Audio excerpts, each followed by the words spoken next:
Great to have everyone here. I know that we're all getting used to a new virtual world, and let's hope it ends very quickly.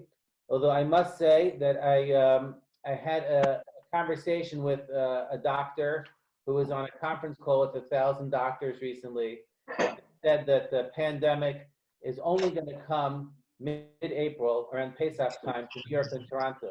So if you think that you could relax and the worst is behind us, the doctors who disagree with Donald Trump are telling you that now is the time, as 680 Radio says, now more than ever is the time to be vigilant. And there was Prince Charles has corona. There's athletes getting corona. Someone next to the Pope has corona. So everyone's getting it. It doesn't matter who you are. So everyone has to be very careful. Look, Hashem has decided how long we're going to live. But Hashem has also given us the power to shrink our lives if we don't take care of ourselves, and to increase the years if we do take care of ourselves. You know, before I start, let me just remind you of a story that I said. There was a rabbi. There was a rabbi that he had this dream that he went up to God, and Hashem said, "Hey, Maishi, you didn't put on tefillin for 13 years." And he said, "Well, what do you mean? I put on tefillin.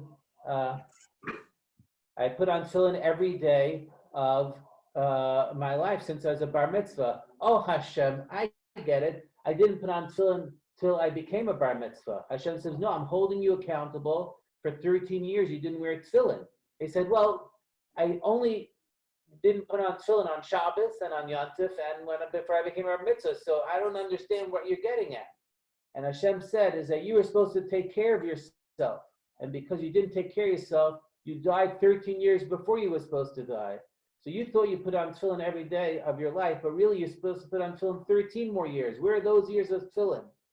And it hit home that, you know, we have to do our best to take care of ourselves. And we live in a society where everything is about the here and now. And so Hashem is forcing us to say, you know what, I got to take care of myself now for down the road. So everyone, let's do our best to be vigilant, and that way we can stay healthy. So I want to share with you, you know, my favorite book. So, and most people would, if you had to go around the table and say, what's your favorite book of Moses? So most people will say Bereshis, I think. Yeah, most people know. Maybe Shemos, because it has all the plagues in it. But if you look at the second half of Shemos, it's a little bit not exciting. It's about the building of the ark. Of the Mishkan. The third book, that's pretty exciting because that's all the drama in the desert. That's like the Thriller in Manila, the drama in the desert. Sorry if I'm using a boxing reference. That's even beyond my scope of knowledge, as I think George formed Muhammad Ali.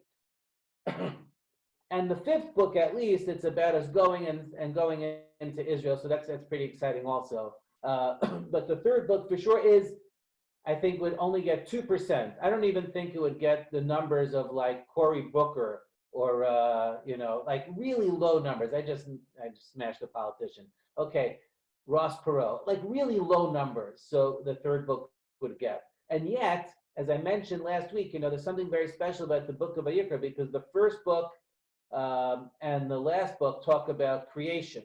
You know, God created the world, and now God creates the Jewish people in Israel. And the second book is about our travels out of Egypt.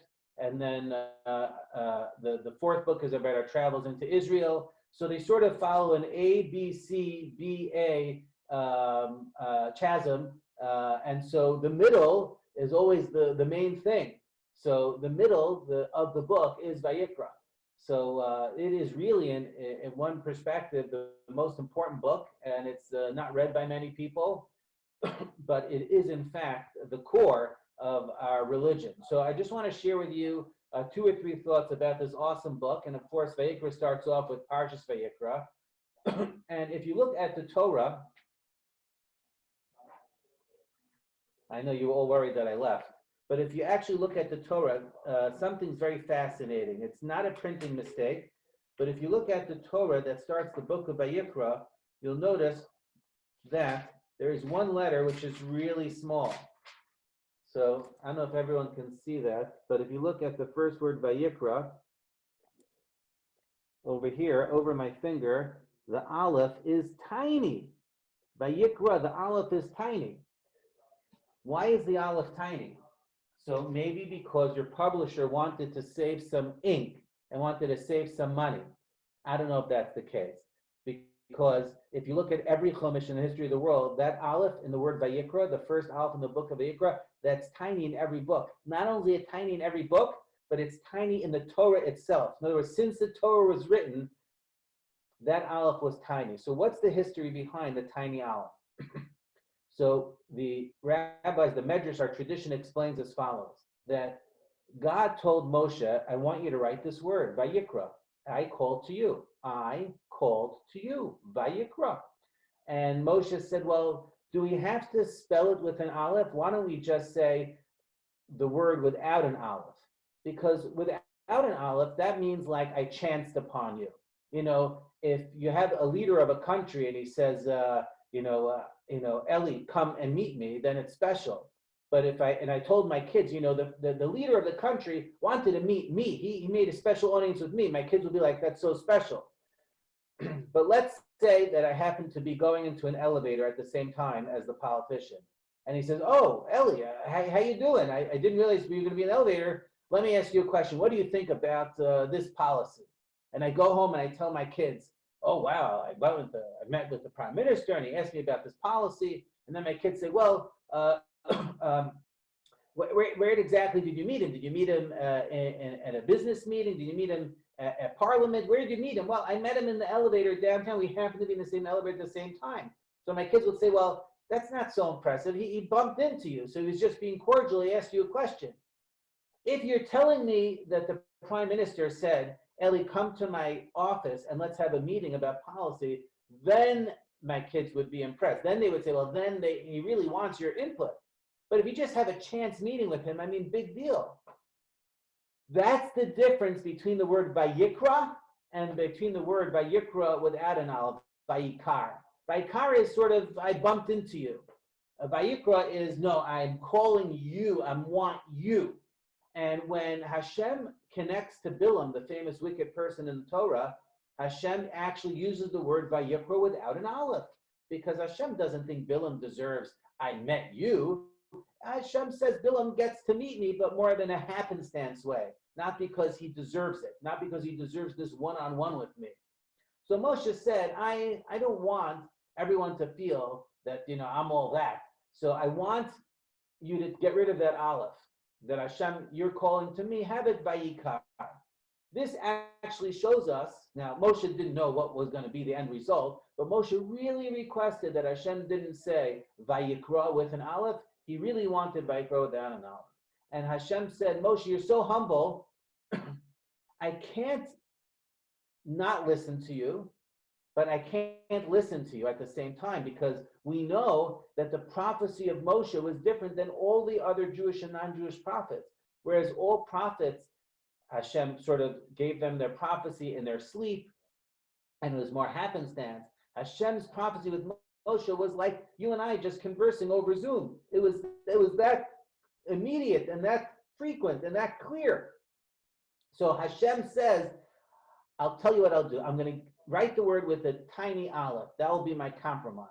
So now, throughout all of history, when we see that aleph, we see how humble Moshe was. The Moshe was so humble, and he said, I don't want that aleph. Now, the question is, why was this time chosen to have the teeny aleph? I mean, Moshe's meeting with Hashem all the time. Why are we having the teeny aleph now?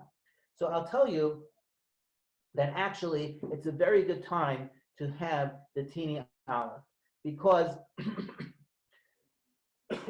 don't worry, I have those minor cough. In Tehillim, David HaMelech says that Zivchei Elokim, the sacrifices of Hashem, are Ruach Nishbara, are of a broken heart. That if you really are humble, if you really have a low spirit, then it's as if you brought all the karbanos. We always want to cut a check to God. When things aren't going well, people call me up and they say, Rabbi, I'd like to make a donation. When things aren't going well, you take stock in by giving tzedakah. Some people check their mezuzahs when they're not doing well, but everyone gets reflective when things aren't doing well. In fact, the whole world hopefully is getting reflective right now, because the world's not doing so well now. When you become humble, Hashem says, it's as if you're bringing all their karbanos. So exactly at this time, Hashem is sending us the message that if you want to go into, because what is this book about? This book is about karbanos. And Hashem called to Moshe at this moment. Now, let me ask you a question. You're buddies with the prime minister. Anyone's buddies with the prime minister? Well, I'm not buddies with him. I see some people frowning already. Don't frown, don't fret. But if you had the opportunity to become buddies with the prime minister, let's say I always met the prime minister. We talked over policies all the time. And let's say he told me, Elie, meet me at my house. And I would get to his house, and I know how to get into the house. He even gave me his code. In fact, to get into the prime minister's private residence, his code is 613, which is very interesting because that's the Jewish number. And I know the code to get into his house. And I've been into the house many times, and I know exactly where the kitchen is, and I know exactly where we're meeting. We're going into the house, going into the kitchen, sitting down. He's going to open up his fridge and offer me a cup of ginger ale, and we're going to sit down and get to work. And he told me, Elie, come to my house and let's meet about this policy. And I get to the house, and he's not there. Now, I know how to get into the house, and he probably expects me to go into his house and help myself and sit down. But would I do that? Would I have enough respect for the prime minister to wait outside his house, or would I go into his house? Well, it all depends. There's if I said, hey, he's the prime minister, but I'm his buddy, I'm his equal. If I had sort of gravitas or arrogance, worse than gravitas, I had arrogance, I would go into the house, help myself, and sit down and wait for him. But since, you would think that most people, you'd be a little bit humble there, wait for the prime minister to show up. Well, Moshe, at this moment, Hashem calls him into the Ohel Moed. Moshe could have just gone in and say, hey, how you doing? Are you here? You're not here? Moshe said, I'm waiting outside. So specifically, God says, you're awesome. Where does God say you're awesome? Where does God want to show Moshe's humility more than right here? Because Hashem had to call Moshe into the Mishkan, into the special house that was just built. Why didn't Moshe just go in? Because Moshe was humble.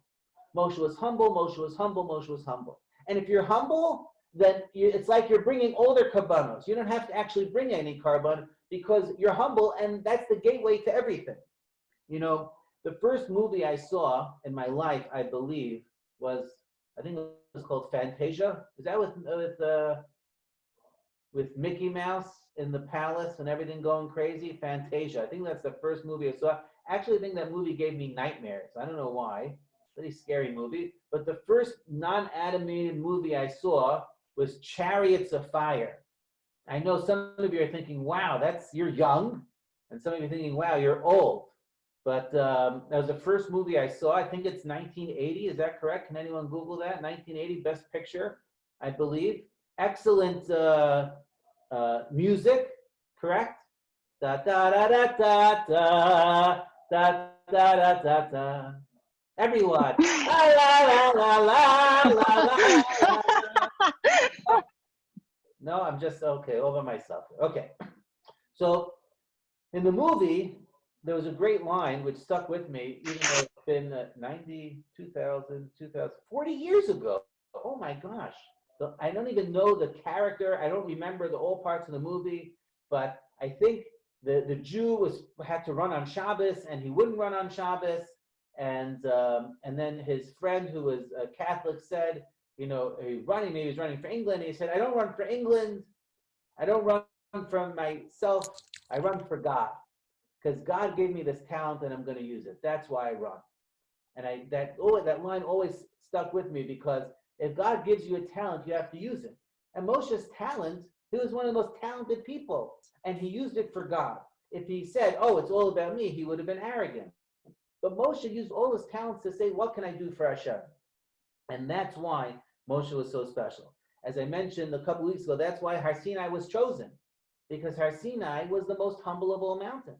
Now, I did mention it's important that you have to feel like you're a mountain. God didn't give the Torah in a valley because he didn't want you to say you're a nobody. You're a somebody. You're on a mountain, but you're on a humble mountain. So idea number one is that the little aleph shows, specifically at this point, the humility of Moshe. And that if we're going to bring anything, we can't bring sacrifices nowadays, we know the temple. But if we just have humility, then we have the gateway to solving all of our problems. Idea number one. Idea number two is, okay, there are some people wanting to bring the temple back,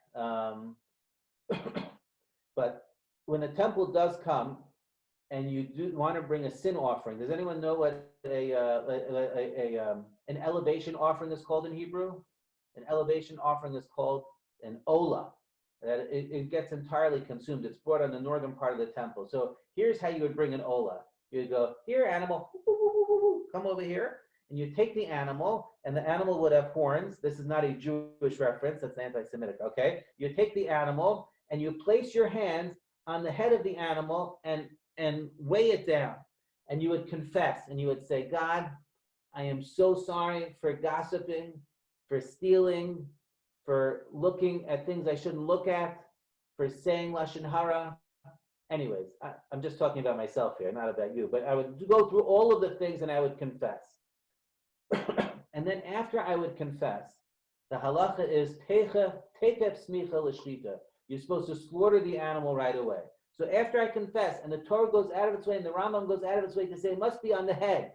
You can't do it on the side of the face. You can't push on the neck or on the fat side of the animal. It has to be on the head in between the horns. That's where you got to lean. You got to lean on the head. And then after you lean on the head, you got to slaughter the animal. And then after you slaughter the animal, there's blood, and you do stuff with the animal, but also you do stuff with the blood's received in a pitcher, and then that pitcher is brought to the altar, and it spritz, and you burn the animal if you're bringing in a total elevation offering. Okay, that was a little bit gross, but that's how you bring a carbon olah. Now, the law is that you would think that who's the one that slaughters the animal? Does anyone want to take a guess who slaughters the animal? Kohen. Kohen, you're right. The Kohen slaughters the animal, but the truth is that the Kohen is not supposed to slaughter the animal. From receiving the blood, that's when the Kohen takes over. But the truth is, a Yisrael can bring the carbon and shecht it. He's the one that's supposed to slaughter the animal. Isn't that amazing? You probably always thought that all the animals brought to the temple was slaughtered by the Kohen. In fact, that's not true. A zar is a stranger. Where we're dealing with the temple, a Yisrael, an Israelite, is called a zar, a stranger. When we're dealing with Jews and non-Jews, perhaps a non-Jew is called a stranger. But here in the context of the Mishkan, an Israelite like myself, we're called a stranger. And our job is to slaughter. In fact, the Zohar brings down that we don't want the Kohen to slaughter. Okay, so we're going to have to try to figure out what is so special about putting your hands on the head of the Kohen. And what is the message for us? So I'll tell you that my mother used to always say, I don't know if your mother ever told this to you, that if your head wasn't attached to your shoulders, you would probably leave that at home as well. I know we probably got a lot of that. I don't know if you've ever said that to any one of our kids or grandchildren, but if your head wasn't attached, you should leave that. Because people are forgetful. Well, I'll tell you what. In the Torah, we have two main things. We have our head and our heart. We always talk about our head and our heart. And our message to the person that's bringing the offering is that, hey, your head didn't do a good job. And I'm going to tell you something. This is actually brought down in the Tanya. Most people will tell you that the difference between Hasidic Jews and, let's say, non-Hasidic Jews is that Hasidic Jews are into singing and dancing, and non-Hasidic Jews will call them all Litvische Jews. Even though I'm not from Lithuania. I don't know anyone here else from Lithuania. I see Rose is from Lithuania. But that we're more intellectual. I am so intellectual, right? But Hasidic Jews, they're not so intellectual. The truth is that Chabad prides themselves on actually not being your classic Hasidic movement. They consider themselves like super intellectual. Well, whether you consider yourself a classic Hasidic Jew that loves the heart, or a yeshivish Jew, or a Litvish Jew, or a Moroccan Jew, or a Chabad Jew, I'll tell you something, and this is brought down in the Tanya, and I agree with it wholeheartedly, that Judaism does not start with the heart. Let me explain. I know I'm all heart, right? Oh, Rabbi, you only talk about the heart, be a nice person, be a nice person. But I'm telling you, Judaism starts with the brain. And your brain has a job. Your brain's job is to tell your heart how to feel. And then tell your liver, which in classic Torah literature is used as the thing that actually does stuff. So you have your head, your heart, and then actually the liver, but your head has to control it. Your head has to send a message to the heart.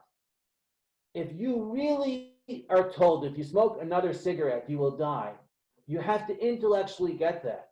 And then you have to tell your heart, stop desiring the cigarette, right? It has to start with the head. But the head's going to play tricks. The head's going to say, this isn't and the head's not going to get the message to the heart. If the head doesn't get a message to the heart, this guy is toast. The head has to get the message. The head is where we think and we create our value system. And so really, what is the message when someone leans his hand on the head of this offering and he confesses? The message is, hey, you can't be just another animal here. The animals, they're not thinking so much. Animals are all heart. They're just going with their gut and what they feel. But you're a human being. You have to use your head. And you didn't use your head. Because if you used your head correctly, then it would have had a message on the heart.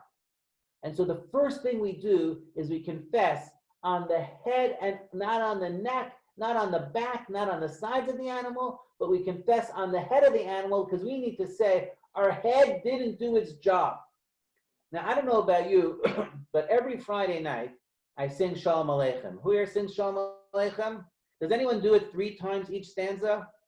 I do it 3 times each stanza. I do 2 low and then high. Most of you do 1 stanza because I'm a better Jew than you. I do it 3 times, you do it once. So what can I say? Okay. Does anyone here sing Eishes Chayil? So that's also a very pretty song. It's written by King Solomon. And I'm not going to sing all the verses because I save my singing for rock music, but I will tell you that there's a great sentence in there that goes like this.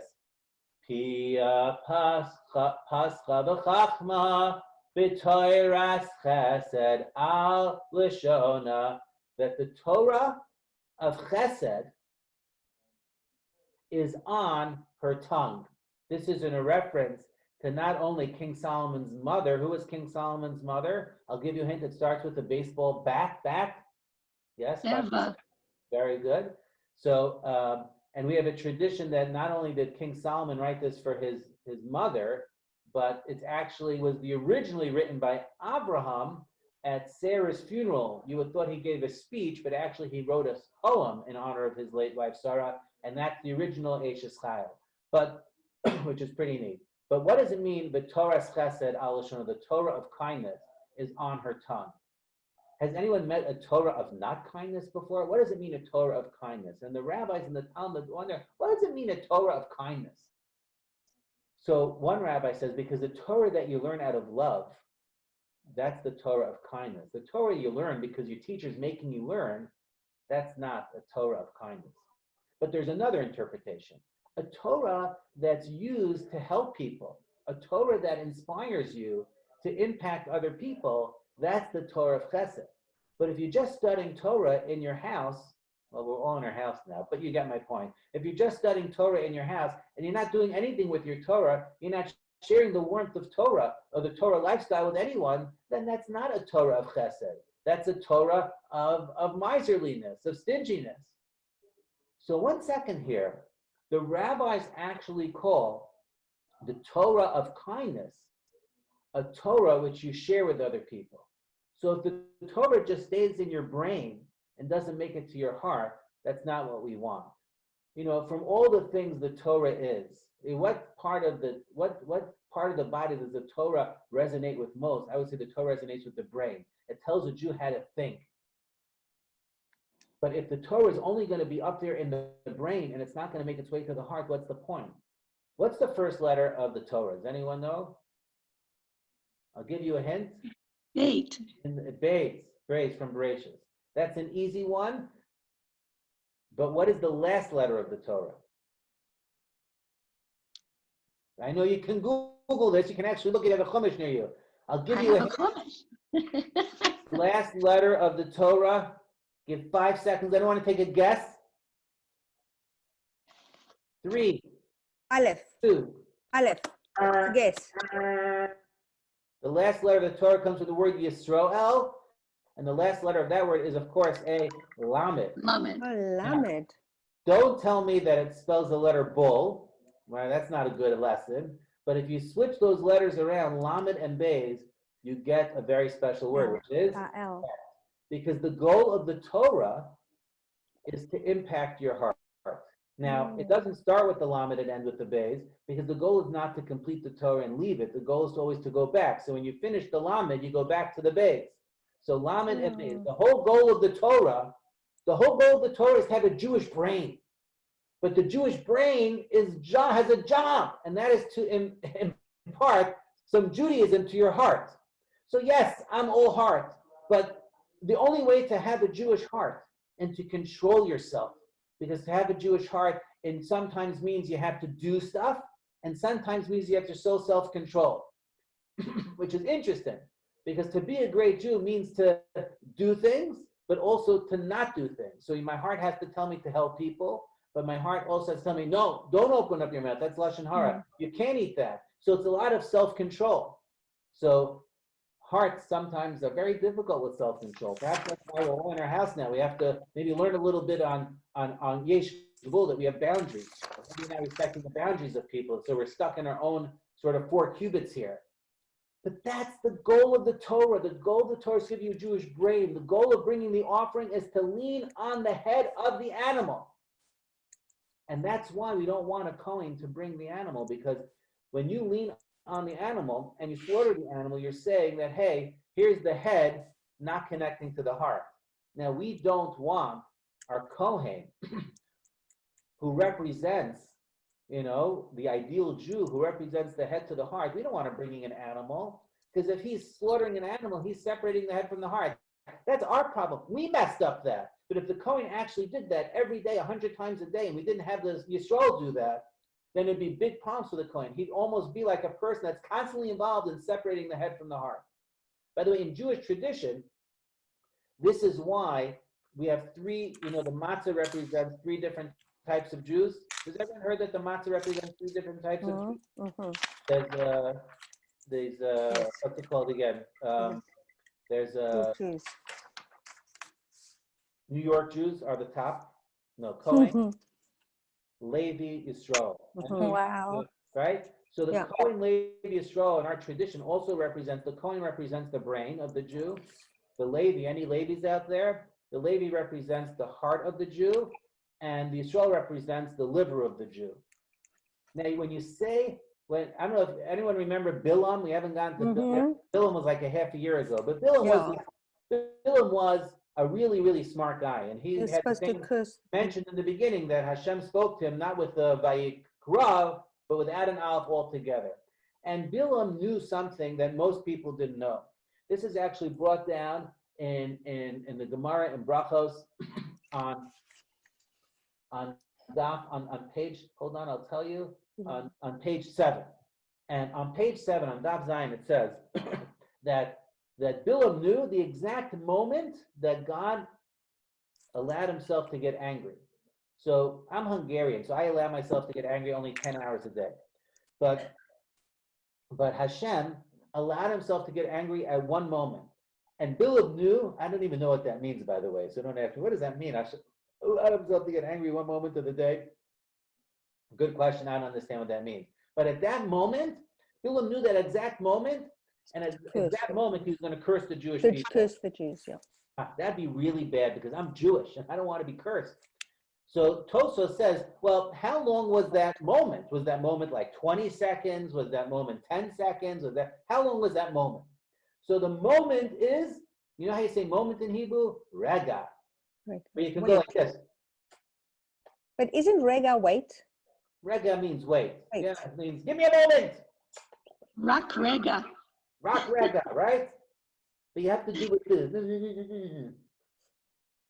So rega. So Tosfos says the amount of time it takes to say the word rega. How long did it take to say rega? A second. Like a half a second? Okay. So that's how long. And then Tosfos says, no. The amount of the rega just means moment. But Bilam didn't say the word rega. He said the word chaf lamed mem, kalaim, like to get all of them, to annihilate them. From like, I guess the word kulam, to get them all.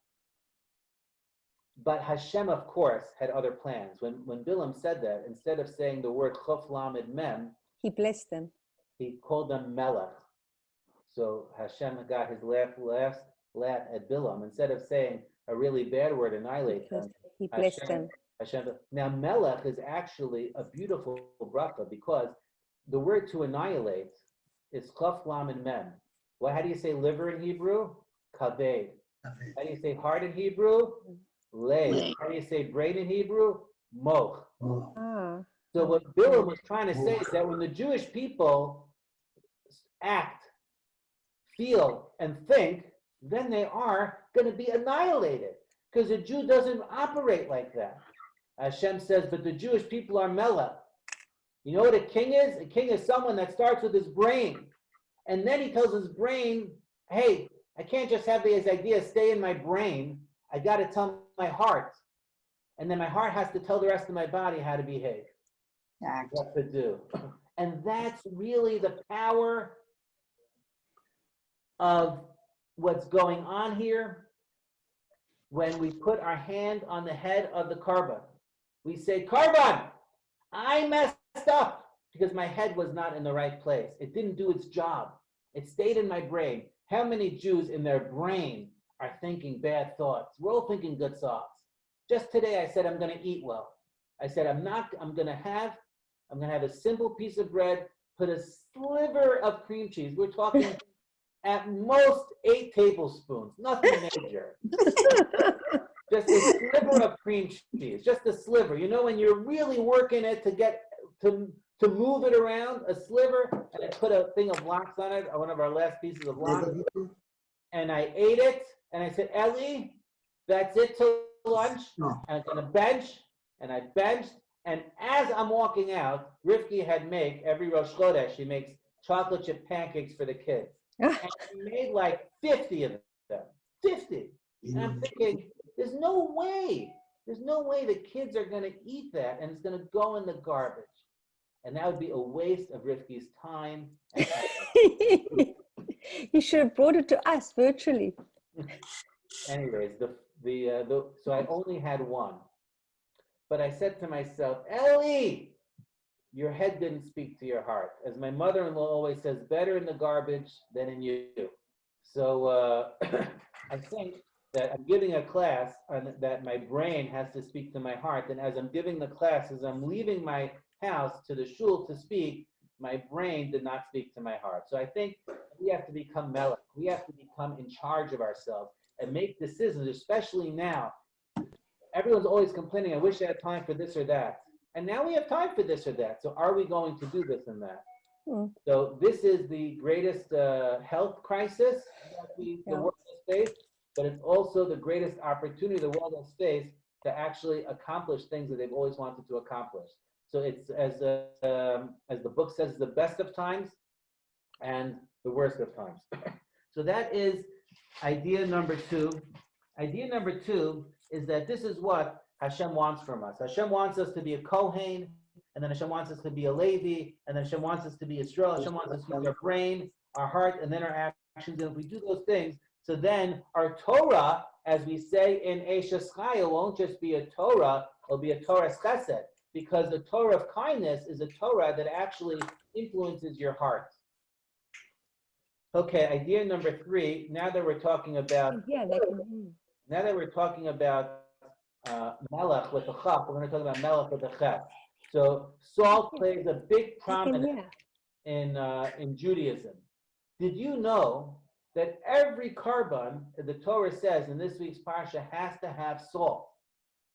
Now, I had one of my kids, whatever he would get food, no matter what it was, he would just shake for 20 minutes. You have one kid like that, just shake the salt shake. He never, Rick will say, why don't you taste it before you do that? right? Sometimes we just serve him salt, and he would just put the salt on the salt because it needed more salt. But the truth is that there's something very special in salt. We can go back all the way to Bereshit, but salt, as we know, Lot's wife turned into a pillar of salt. So on the one hand, salt is very bad because that's Lot's wife turning into a pillar of salt. That's not such a good thing.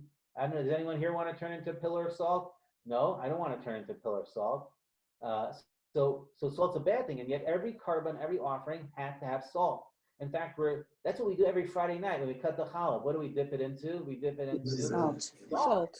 So salt is a big deal. So in fact, if you look at the halacha, you should actually have your salt shaker on your dining room table the whole time. Don't just leave it there. So I actually I remember my parents' dining room table. We only ate there, I think, on Yom Tov, maybe on Shabbos as well. Growing up, we were before my parents reno, and there was always salt. It was actually funny. I had those salt.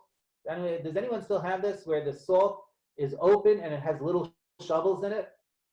Oh, Yeah. Those old school, maybe only Hungarians had that. But little spoons, tiny spoons. little spoons, and it was there, and you always made a mess, but somehow they were never empty. It was always filled to the top. And then you and your brother got into a fight with it, and boom, you flung the salt at your brother. So, but the salt always was at the table. So I recommend that. Salt always, because salt brings blessing. So why is salt so special? Lot's wife turned into a pillar of salt. Now, why did she turn into a pillar of salt?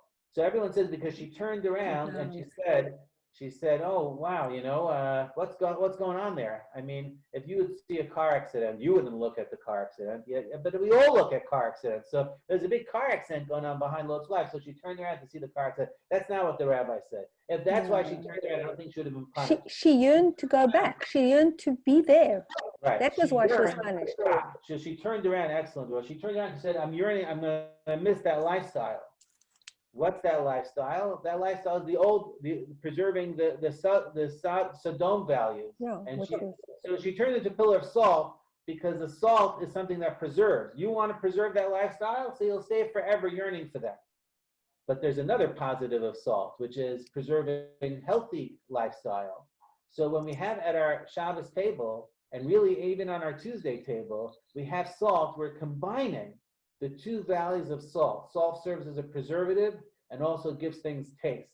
And that's the power of salt. So this Shabbos, and by the way, because I like numerology, how do you say salt in Hebrew? You say salt with melech, and melech is 3 letters, mem, lamed, and ches, and that equals what? Melech, king. I know King. that's melech with a chaf. But what That's is melech? malach is Malach is salt, but what does it add up to? Mem is 40, lamed is 30, ches is 8. Any mathematicians here? 78. 78. 78. Excellent. Now what's 78 divided by 3? You can't. 26. 36. What? 26. 26. So 26 is a very special number. In fact, someone just sent me does everyone know that my rabbi is Rabbi Wein? Yes. Yes. So he's the rabbi in a shul in Israel, and he has an assistant rabbi named Rabbi Goldwicht, whose father's a big rabbi in YU. And I think he was I don't know if someone sent me here, he sent me a video about someone that actually told his father that the first time that he went to Auschwitz and he got his number, he was what's it called again? He was very obviously got stripped of his humanity. He was given a number, and then he looked at the number on his arm, and it added up to 26. And 26 is the name of God. Now I know God has many names, but God's main name, if there's whatever that means, God's main name is Yud K Vav K. Yud and a Hey, that's 15, and then a Vav and a Hey is 11. 15 and 11 is 26. So I know that Ashkenazi Jews, when they're donating, they always donate in multiples of 18. They say 10 times high. But actually, Sephardic Jews, many Sephardic Jews, have a tradition of donating in multiples of 26. Yeah. Because 26 is God's name. And 50. So it was actually a great rabbi, the Satmar Rav, that said, don't donate for Chai, donate for mothers. Because Chai means life, but Mavis means death. But Mavis is a greater numerical value. That's like $500. So I'd rather have $500 than $18. That was his joke. But his message was that, every time when he looked down, he saw his arm, is 26, he said, Hashem is with me. So actually, Friday night, I bless my children every Friday night, even though I think I bless the ones even when they're not here, but I get lazy, I have to admit, but maybe I should bless them on the phone on Friday. But does anyone bless their kids Friday night, whether they're there or not there? And you say, how do you bless them? You bless them, Yivarechacha Hashem v'yishmerecha, Ye'er Hashem panav elecha v'yichunecha, Yisa Hashem panav elecha v'yasemucha shalom. Believe it or not, those three sentences have God's name in the first sentence, Yud Kei Vav Kei, God's name in the second sentence, and God's name in the third sentence.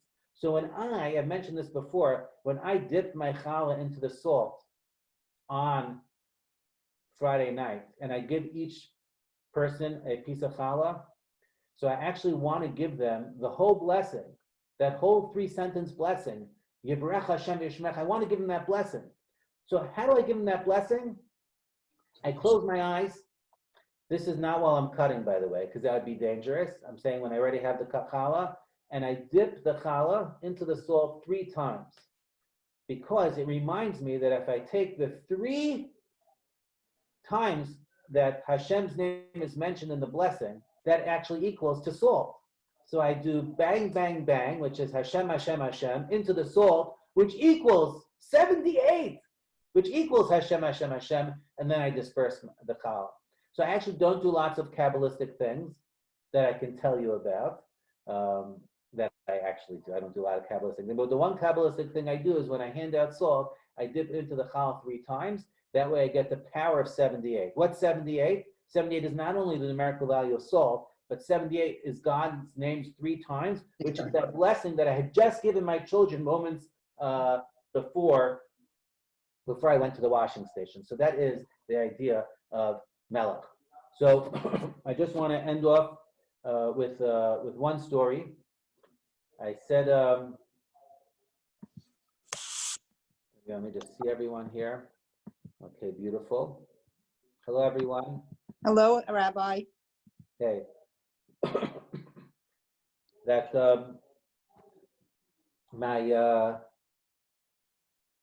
my grandfather, Grandpa Sauer, so when he came to America, he didn't speak the language.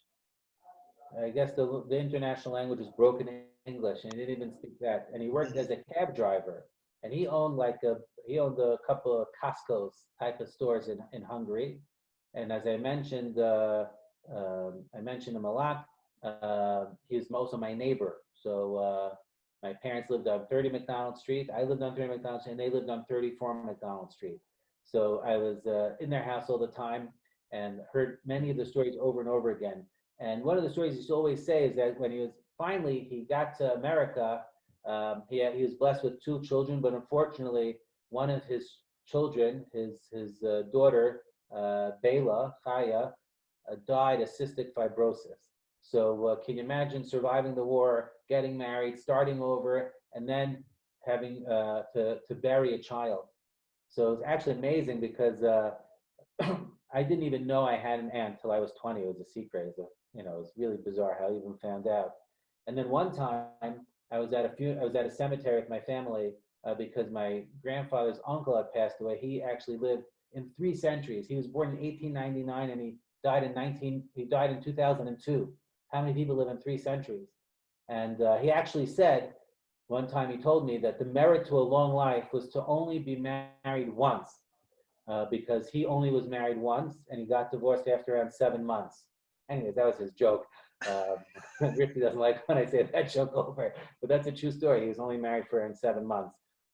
How many people do you ever meet that witnessed your grandfather's birth? He told me that he remembers my grandfather being born, and he was outside on the porch having a cigarette with my great-grandfather. I mean, how cool is that? This is the great Ignaz Bachi.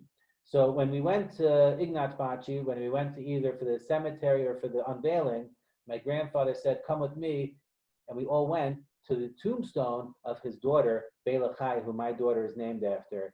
And it was a very big healing process that he was able to, I guess, tell his grandchildren about his deceased daughter, which was, we popped open the back of his trunk, and he had, crown royal and some kuchel and herring, and we had a kiddush in honor of my aunt that we never met.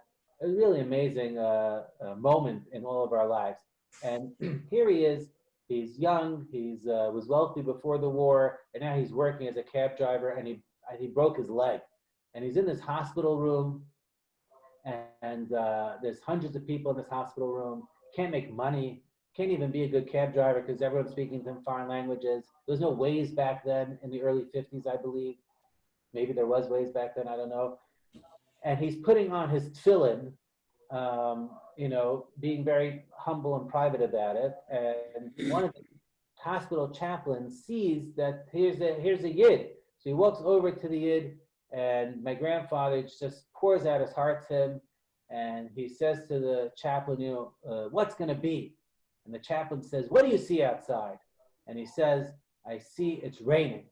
And the chaplain says, yes, it's raining now, but tomorrow it will be sunny. And as Jews, we always believe that tomorrow will be sunny. So let's take all of the challenges we have now. The truth is our challenges are fear of being unwell. Hopefully everyone that's actually on the channel is actually well. But we're starting to hear lots and lots of sad stories coming out of New York. Shlomo Katz, my colleague here, one of his mother's friends just unfortunately passed away because of the virus. So we're starting to hear lots of sad things. But hopefully we'll take care of ourselves. And we know that, let's face it, the Jewish people, it's a Timex or Seiko. We take a licking, but we keep on Kicking. picking. That's our job. That's as we are as a Jewish people. So I think it's Seiko or Timex. Does anyone know if it's Seiko or Timex? That Seiko? Is that Seiko? Anyways, Seiko. Hashem should bless us that even though it's raining now, tomorrow will be sunny, and we as Jews believe that. Everyone should have a great day. Everyone has to remember the beautiful lesson of being humble. Everyone has to remember the beautiful lesson of putting your hand on the head, because it all starts up here. Let's have our head control our heart and not the other way around. You have to be the king. A king is someone that goes from Moch to Lev to the Kaveh. That's how a king rolls. And believe it or not, we're all B'nai Malachim. We're all children of the king. That's how we are. And if we do that, then we have a little bit of salt, then great things will happen to us. Everyone, a great Shabbos. Oh, by the way, last thing. So I'm doing a Parsha Till Jewish Center WhatsApp group. It's not for chatting. It's just for disseminating very important information. So if you want to join the WhatsApp group, but it's just me delivering messages. There's no cross chatter, so it's not going to, your phone's not going to bing a million times. Just text me on my cell that you want to join the WhatsApp group, 416-910-2083. That's my cell, 416-910-2083. And you'll join the WhatsApp group. You'll get lots of messages going on, and I think it will be really good. Okay, everyone, be well. Shavua Tov. Shavua Tov.